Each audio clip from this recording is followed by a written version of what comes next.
Bei den Dornhöfers in Kulmbach wächst vieles im Garten. Und das Gartenjahr ist dann noch nicht zu Ende. Servus. Der Winterkopfsalat ist bald zum Auspflanzen. Aber es schaut herbstlich aus. Und mit den wärmeliebenden Pflanzen ist es jetzt bald vorbei. Das Saisonende lässt sich noch ein bisschen hinauszögern, wenn man weiß, wie. Michaela und Bernd Dornhöfer wissen's. Jetzt war es heuer schon manchmal so kalt in die Nächte, aber deine Tomaten haben es nichts ausgemacht anscheinend. Ja, aber es wird jetzt grenzwertig. Also man erntet jetzt ab. Ja, da habe ich schon Folie drüber. Ich habe die ganzen Blätter gar abgemacht, dass die Früchte noch ausreißen können. Habe Folie als Schutz für den Regen drüber. Wir müssen die Tomaten ja aus dem Gewächshaus raustun, weil wir die Chilis jetzt reinbringen wollen. Aha. Die sind hinterm Haus, da ist nämlich volle Sonne. Und da habe ich sie dieses Jahr mal ausprobiert.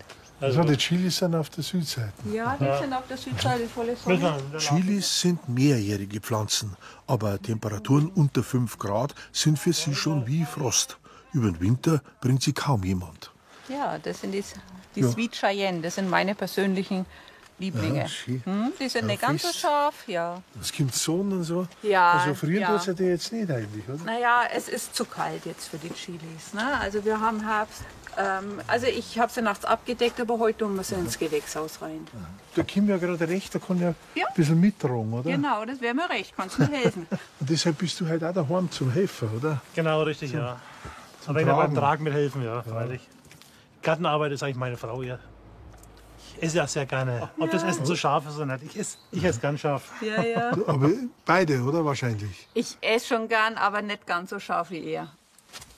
Das ist Char-Enna, das ist eine Gewürzpaprika. Da kannst du Paprikapulver draus machen. Das mache ich immer jedes Jahr recht gerne.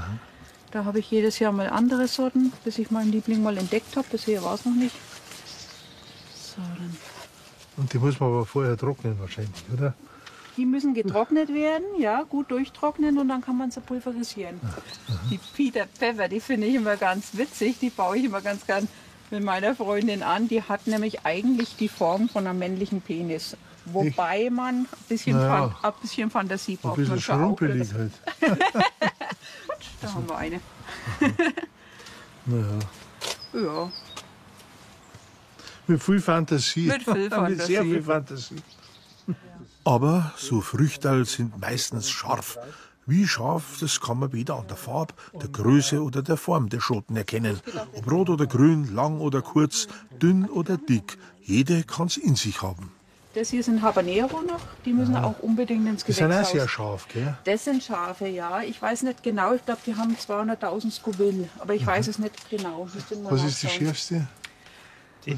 Die schärfste, wo man derzeit, die ist weiter vorne und so weiter. Das ist eine ganz scharfe, die hat 1,1 Millionen Skurril. Habt ihr?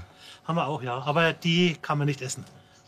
Also essen schon, aber halt eine Menge, ne? Die Sorte Jolokia, eine der schärfsten der Welt. Und da können wir jetzt mal nicht probieren. Also, Mach vorsichtig, du.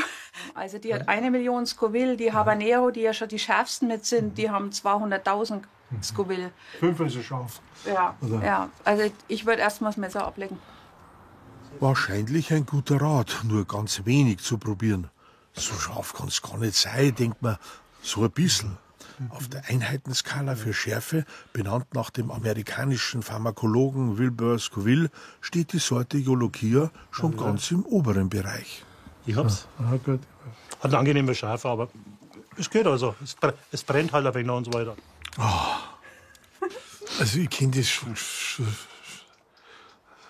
Hast du keine Nerven da, oder? Ich bin's Alles gewohnt. abgebrannt.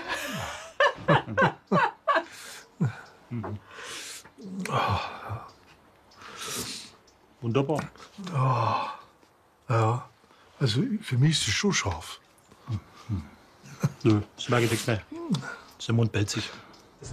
Ja, es ist schon höllisch scharf, wenn man nur ein bisschen was auf die Zunge bringt. Da brennen Mund und Lippen. Da hilft nur cool sein. Aber cool mögen es die Chili-Pflanzen, mit denen manches Gericht hot wird, selber nicht. Also ab ins Gewächshaus. Ich stelle da am Boden. Die stellen wir am Boden, alles Genau, klar. Okay. einfach am Boden. So, le. Ja, da ist schon wärmer herin, gell? Ja, ja, merken wir schon, Man ne? merkt's. Obwohl das Fenster noch offen ist. Kuschelig warm hier drin. Ich gucke dann wirklich jetzt im Herbst jeden Tag aus Wetterbericht, wie ist die Nachttemperatur. Man kann eine Fliese mal im Gewächshaus drüberlegen oder man heizt mit einer Tontopfheizung. So mache ich. Ich stelle einen Tontopfdeckel quasi runter, Untersetzer, habe eine Grabkerze drinnen. Und dann gibt es rüber. Und so, da stelle ich auch durchaus mal 2 und 3 Kerzen rein, weil es jetzt groß ist. Ne? Ja. Genau. Das ist wirklich ein Ofen, gell? Das Das ist, speichert ja, Wärme. wie so ein Ofen. Dann kippe ich das, dass unten ein bisschen Sauerstoff reinkommen kann. Und oben mache ich das Loch zu mit einem Deckel. Und das ist dann so meine Gewächshausheizung. Ja, so können die Pflanzen noch überleben, bis der strenge Frost kommt. Beim Ernten ist jetzt auch der Sohn Jakob dabei.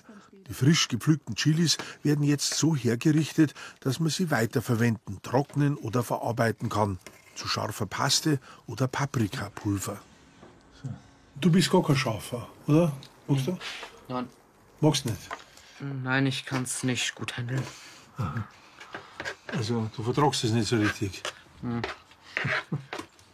Genau, die Abfälle kann man eigentlich einlegen, oder? Ja, also die Kanne auf jeden Fall, dass man Chiliöl macht. Ich mache ja noch Chili-Quitten. Mit Da Chili. kannst Chardonnays machen. Du kannst die ja in Plätzchen. Ich habe Plätzchen geschenkt bekommen von meiner Freundin, da war Chili drin. Chili-Schokolade kannst du machen. Es gibt ja so viele Möglichkeiten. Von der ganz scharfen jetzt da, von der Yolo Kia heißt die, gell? mit 1 Million Scoville, ja. Scoville. Da Da nehmen wir wolltest du mal die Samen nehmen, gell? Ja, Aber ja, da dann sehe nehmen ich wir- fast gar keine Samen. In vielen Chilis sind ja so wenig Samen drinnen, deswegen sind sie auch so teuer. Wie machst du das? Ich nehme einfach eine Kaffeetüte, schreibe den Namen drauf und das Jahr, kratze die einfach rein. Tue sie mir dann meistens in der Tasse oder so. Ne? Und dann, wenn sie trocken sind, dann tue ich einfach umknicken, Teser drüber, ab ins Album. Fertig. Im Album sind Dutzende verschiedene Sorten aufbewahrt. Es ist ständig im Wandel, weil die Samen ja nicht unbegrenzt keimfähig sind. Die Pflanzengattung heißt übrigens Capsicum.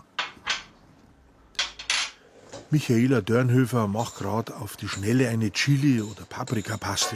Chili, Paprika, da ist botanisch kein Unterschied.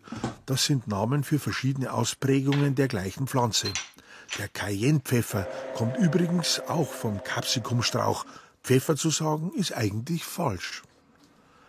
Dem Geschmack nach und schärfemäßig unterscheiden sich die Pasten natürlich je nach verwendeter Chilisorte.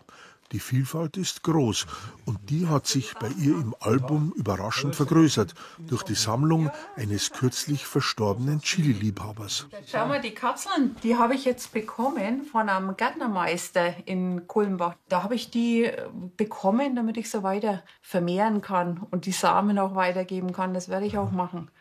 Das ist ja ein bisschen sein Erbe, ne? Da freue ich mich sehr drüber, so ein richtig kleiner Schatz. Da werde ich nächstes Jahr, habe ich ganz schön zu tun. Guck dir mal die Menge an. Und dann werde ich die Samen auch nehmen und werde sie weiter verteilen im Freundeskreis. Capsium, Orange, Wanderorange. Das ist ja total Überraschung, was da alles drin ist. Ne? Und die kann ich ja gar nicht auf einmal anbauen. Scharf macht glücklich, sagt man. Und das stimmt. Bei Andrea Dörnhöfer bewirken auch Nähen und Handarbeiten, weitere Hobbys von ihr, den Ausstoß von Glückshormonen. Sie fertigt Leseknochen, auf denen ein bestimmtes Motiv natürlich nicht fehlt. Schau mal her, den habe ich das ja gemacht, weil ich so viele Chilis im Garten habe. Und da habe ich gedacht, Mensch, wer dafür ein Leseknochen wäre der auch mal schön. Den will ich verschenken. Wer kriegt den? Den kriegt der Bernd zum Geburtstag und der Chili passt, aber pst. Kann ich mich davor setzen und guck die einfach. Jetzt im Herbst kommt bei den Dörnhöfers ihre neue Gulaschkanone zum Einsatz. Zwiebeln werden angeröstet für eine Gulaschsuppe. Das verwendete Tomatenmark wurde aus den eigenen Tomaten hergestellt und natürlich stammen die Chilis und das Paprikapulver von den Früchten des eigenen Gartens. Jetzt ein Paprika. Ich tue jetzt schon mal den Paprika rein und wir lassen das jetzt mal aufkochen und dann tun wir das Fleisch rein, würde ich sagen. Und zum Fleisch kommen noch nach und nach Kartoffeln, Wein und viele Gewürze. Ja, Paprika kommt da schon einiges rein. Ja, da kommt eine ganze Menge rein, ja. Ein Teil ist gekauft von dem Paprikapulver und der Teil, den male ich selbst. Zum Selbermachen müssen die Schoten schön trocken sein. Ja, schon noch weich eigentlich. Ja, aber die gehen schon so, die kann man pulverisieren dann. Und wie machst du das? Wie machst du? Die kommen hier in die Kräuter, in die Gewürzmühle rein. Die schneide sie noch ein bisschen kleiner und dann kommen die auf die Küchenmaschine oben und dann pulverisiert. Habe ich vor ein paar Wochen schon getrocknet, wie es so heiß war. Sind schon trocken, sind durchgetrocknet. Jetzt ist soweit. Essen ist fertig. Ein bisschen, bloß ein bisschen nicht. Gut, das reicht. Ja. Danke. 3 Stunden dauert's, bis eine Gulaschsuppe gar wird, sodass das Fleisch schön weich und die Soße sämig ist. Eine Suppe, gekocht im Kessel überm Holzfeuer, ist schon was Besonderes. Tochter Rebecca ist gerade recht zum Essen heimgekommen, von Bayreuth, wo sie in die Schule geht. Aber ich mag's auch gern. Allen schmeckt's und jeder darf nach Belieben nachschärfen. Also die Kartoffeln, die sind sehr sämig, also die spüren wir gar nicht mehr ein bisschen was da. Und das Fleisch ist auch schön zart geworden. War gell? schön weich, ja, aber ganz herrlich. Und eine schöne Konsistenz, also ist nicht so dünnflüssig gewesen, sondern angenehm dick. Auf dem Feuer durch die kocht es Kartoffeln, anders als auf dem Herd. Ne? Das ist einfach. Da hast du ein ganz anderes Ergebnis als auf dem Herd. Ja, aber Gulaschsuppen ist so klassisch, gell? Ja. Herbst, Winter, das also ist am Silvester und so in der Ja, Nacht. das ist bestimmt auch was, wenn es draußen dann schneit und dann und der Schnee liegt und so weiter. Und dann tust du hier kochen. Wunderbar. Wenn die Seife leer ist und die ist teuer, geht er zu mir in den Laden, holt sie raus und dann gibt er überall an. Ne?